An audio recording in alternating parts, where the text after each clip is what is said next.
So I'd like to thank Will Sparks and Ali and Highlands United Church for hosting us and allowing us to collaborate in this very interesting, important, unusual, gifted way of being the church together. Highlands United is several steps ahead of us in terms of connecting via the internet, and so we're really glad for the companionship and the collegiality. Last night when I was doing the dishes, I turned on CBC radio, and there was the Canadian Leonard Cohen singing Suzanne, that wonderful song that holds within it that wonderful line that Jesus recognizes that only the drowning ones can see him. And in this perilous time when nothing seems stable, when the earth seems to be rolling under our feet like a wave, we may feel like we're drowning, splashing about, reaching out for a tether to hold on to. But perhaps now, more clearly than ever before, we'll be able to see the one walking toward us over the waves of chaos. And so I invite you to be with me in prayer. Gracious God, may the words of my mouth and the meditations of all of our hearts and all of our faith put into action, we pray, is not only acceptable to you, but furthers your spirit of justice and peace in this tired and hopeful world. Amen. And so at the heart of Christianity is paradox. A paradox is when two things fit together that logically have no reason being together. They just don't compute, but somehow it works. And bumblebees shouldn't be able to fly, but they can and they do. A bumblebee is a flying paradox. Comedian George Carlin asked, if you try to fail and succeed, what have you done? I guess you've become a walking paradox. Of Socrates, Plato said he was the wisest man alive because he knew one thing, that he knew nothing. The Christian tradition is loaded with paradox. The Trinity, for example, is rather important and I believe beautiful, but it makes no mathematical sense. God is three, but one. Right. About Jesus, we say he was fully human and fully divine. Jesus himself seemed drawn to paradox. For example, he taught that you must lose your life in order to save it. Follow? Perhaps paradox lives at the heart of our faith because, as an uncle of mine once said, Dan, it eventually dawned on me that you cannot think your way to God. At some point, it simply comes down to trust, not logic. Paradox sinks below our wisdom like a stone. The COVID-19 pandemic steers us right into another odd but kind of wonderful paradox. By now, we have all received the memo that social distancing is the best way to contain this awful virus. Dr. Bonnie Henry and Adrian Dix remind us of that daily.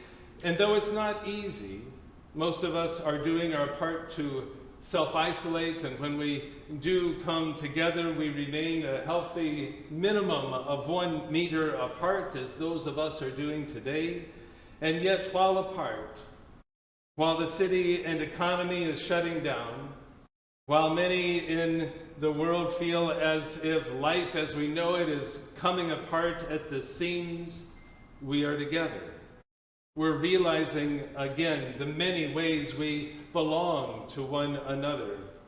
We depend on politicians to keep us organized and help finances flow where the need is greatest. We depend on healthcare workers to keep us safe and hopefully alive.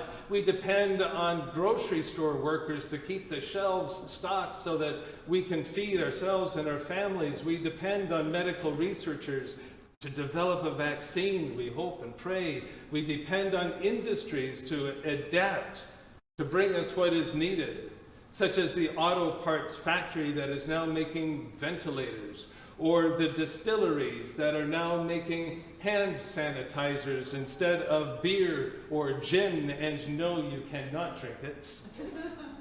A global crisis like this brings into focus how we are interdependent. We depend on each other in very basic, essential ways. When forced apart, we are brought together.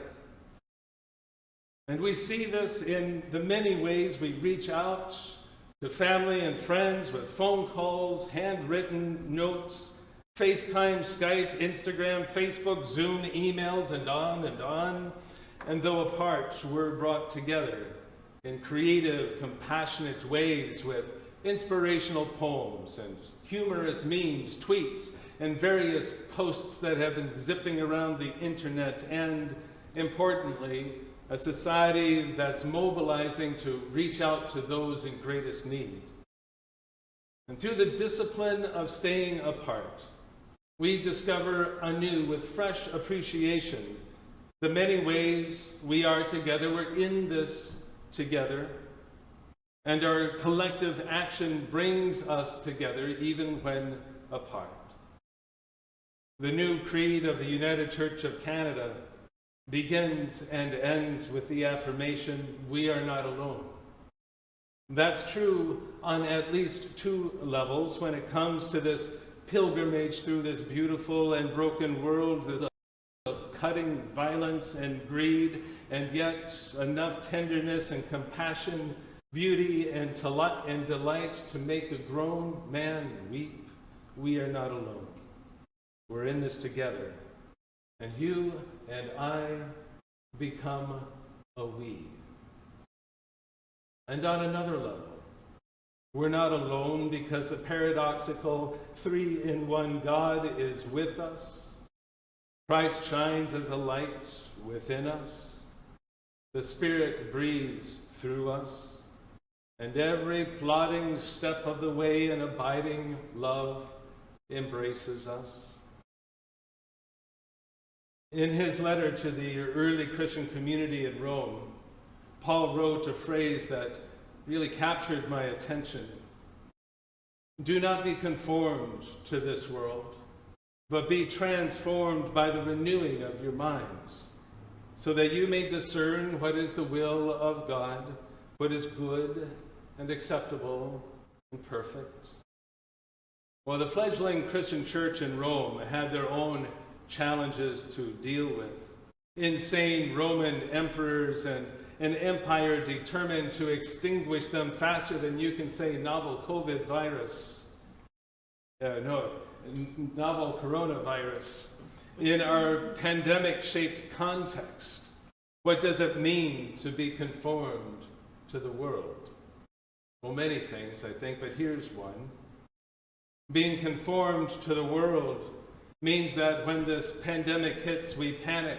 Being conformed to the world means that we hoard and stockpile ridiculous amounts of toilet paper and think only of ourselves. Being conformed to the world means that every person for themselves is the motto of the day. Being conformed to the world means that your first response is to look to see where you can make a profit.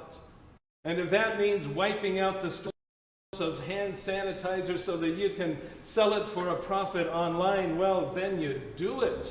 Isn't that just the good capitalist way? It makes total sense if you're conformed to the world. But of course, Paul knows that that's the antithesis of what Jesus was about. Conformed to the world, living out of fear and panic and bowing to the God of the self, always the self, and all others be damned, is the opposite of what putting on the mind of Christ is about. And so if we step out of that life orientation of being conformed to the world, as Paul uses that phrase, and turn toward the well-being of others and the good of all, then, well, we might have a chance for a heart mind to be renewed. And then we have a chance for transformation and might even begin to hear the whispers of a holy wisdom that lands in us with a yes, this is good and acceptable and true. And though it can be facile to portray the greedy ones almost like a cartoon, we're not so far away from that. We harbor those tendencies of fear and grasping within ourselves, especially when grocery store shelves are bare and we wonder how much we should be buying for our families. Especially when social realities and economies as we know it are in a state of collapse, we react almost instinctively with fear. Especially when we find ourselves in the midst of a pandemic and we never know who the next carrier of the virus might be. What will happen to ourselves or those we love? What will happen to our business, our bank account, our retirement savings, our mortgage payment, life as we know it? It's easy to catastrophize, to imagine the very worst. Our imagination gallops down a perilous road of hazards. Our fears can kidnap us so easily, especially when we feel vulnerable. And as common and almost second nature as that can be to be caught in a tangle of anxiety, that is one way that we can be conformed by this world. Anxiety and catastrophic thinking eclipses the renewing of the mind and very likely silences the will of God. So to find ourselves snagged by fear and anxiety as worst-case scenario thinking, all of that is not bad. It just is. Even if we're not susceptible to it, usually most of us are now. And sure, there's a place for it up to a point. I want emergency responders and politicians and the economists who advise politicians, for example, to be able to consider worst-case scenarios. But I also hope they don't move in and take up residence in that frame of mind. That would strangle the soul. And so, yes, we'll feel anxious, inevitably. It's only human. But we need to keep that anxiety on a leash however we can. Fortunately, we have spiritual practices and scriptures to steady us. We have faith and a friendship community that we can connect to, even virtually, to help ground us and keep us open to the renewing of our minds found in a love that will not let us go.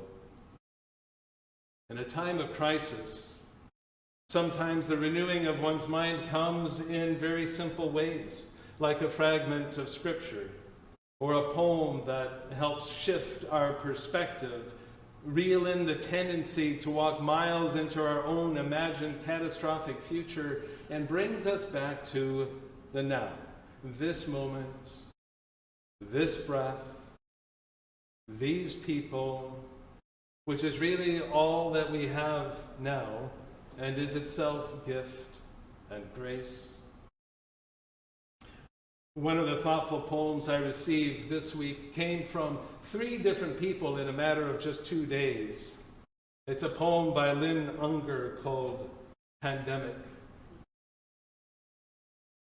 What if you thought of it as the Jews consider the Sabbath, the most sacred of times? Cease from travel. Cease from buying and selling. Give up just for now on trying to make the world different than it is. Sing, pray, touch only those to whom you commit your life. Center down. And when your body has become still, reach out with your heart. Know that we are connected in ways that are terrifying and beautiful. You could hardly deny that now. Know that our lives are in one another's hands. Surely that has become clear. Do not reach out your hands, reach out your heart. Reach out your words. Reach out all the tendrils of compassion that move invisibly where we cannot touch. Promise this world your love, for better or for worse, in sickness and in health, so long as we all shall live. Imagine, just a few weeks ago, the news announced over and over our polarization. Those for the pipeline, those against it. Those supporting the Wet'suwet'en blockade and those against it. Elizabeth Warren, Bernie Sanders, Joe Biden, Republicans and Democrats, conservatives and liberals, Jason Kenney, John Horgan, US, Iran, the haves, the have-nots. And now a disease shows us that every life matters. And now we are all vulnerable. You can be the spouse of the Prime Minister of Canada and test positive for COVID-19, or the health minister in Great Britain, or the Minister of Culture in France, or a Hollywood celebrity like Tom Hanks. No one is immune. This virus does not care about your position or social ranking, your income or zip code, your level of education or life accomplishments. And when we realize that we all are vulnerable, then perhaps enough of us will see with renewed clarity that we all matter, perhaps especially those who are most vulnerable of all, those who are on the street, those who are in remote areas with very limited medical access, those in parts of the world with underdeveloped medical systems. Of course, we're still wildly and beautifully different. Young and old, cisgendered and trans, pipeline supporter and pipeline protester. Perhaps, however, this disease, this jarring pandemic will remind us of the connection underneath all of our differences. It's a strange and wonderful paradox, how even when apart, perhaps especially when apart, we see with renewed clarity how we are brought together, not alone, not ultimately isolated and cut off, but connected to each other, to the God of life in and beyond this world we know. Amen.